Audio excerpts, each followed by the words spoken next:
Now as you're working your way through the transition from dark to light, your strokes, or the circles, the motion your hand makes in order to have to create a consistent field of gray, or a consistent gradation from your dark to light, it's gonna kind of loosen up and get broader and a little more exaggerated as you work your way into the lightest pass you're gonna do. So basically, when you're working towards the inside and you're using the really heavy straight black and trying to fill in the area solid black with no real shading in it, you're gonna have relatively tight, even, consistent circles you're doing to fill in the black. And then as you move your way into the lighter colors, the more diluted ink, you're gonna kind of open that up and have broader circles, and you're just gonna kind of have a lighter touch to that, So in combination with a more diluted ink and a lighter touch, you're gonna get a much more dramatic, softer, lighter gray shading you're going to be working with, and it's going to give you a better result. You're going to have that nice, smooth, even, soft black and gray, as opposed to a real choppy kind of uneven like textures. And you don't want to see any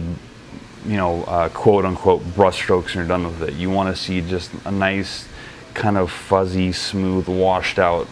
area of shading. You don't want to see any little kind of choppy spots. You don't want it to look like it was done with a brush. You want it to look like it was done with almost an airbrush, just a nice, smooth, even fade in it.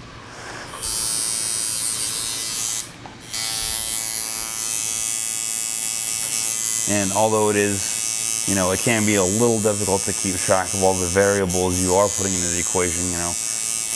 when it comes down to, the type of ink, the type of water, distilled water, witch hazel, whatever you're trying to break it down with, and the amount you're breaking it down with, and, the strokes you're using, the type of strokes, what speed you're running your power supply at, the skin type, etc., all that stuff. Those are all individual things that you have to take into account, and when you do have it balanced out right, it becomes very easy to have a nice, quick, smooth pass of black and gray, and you get a very, very nice, consistent result. And again, that all comes down to just time and practice.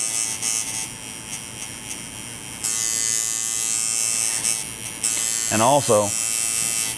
when you're going over the skin and the area you're working in, and you are using a relatively light kind of broad stroke in it, and you're not being too aggressive on the skin, it kind of allows you some leeway to do another pass or two over it, to where you can build up the color a little more. And normally you kind of want to stick to one pass. You want to spend as little time on the skin as possible. So you fill it in, go over the area once, and move on to the next spot, because you're trying to avoid over damaging the skin, and that'll create scabbing and inconsistent, poor healing results. But when you are kind of going over it relatively light and very quick, smooth passes, again, it does give you a little bit of leeway to kind of hit it again, once or twice more, and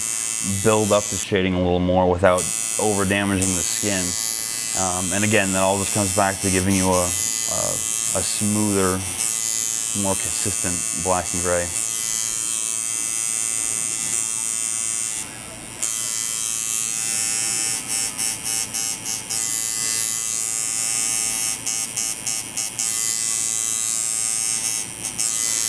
And generally speaking, when you are filling in areas in the tattoo, one pass is good, twice is acceptable if necessary, and 3 times is the maximum, and you don't ever want to go more than 3 times over the area, because then you're going to be dabbling in that gray area where you're causing a little too much damage to the skin to be, to create an acceptable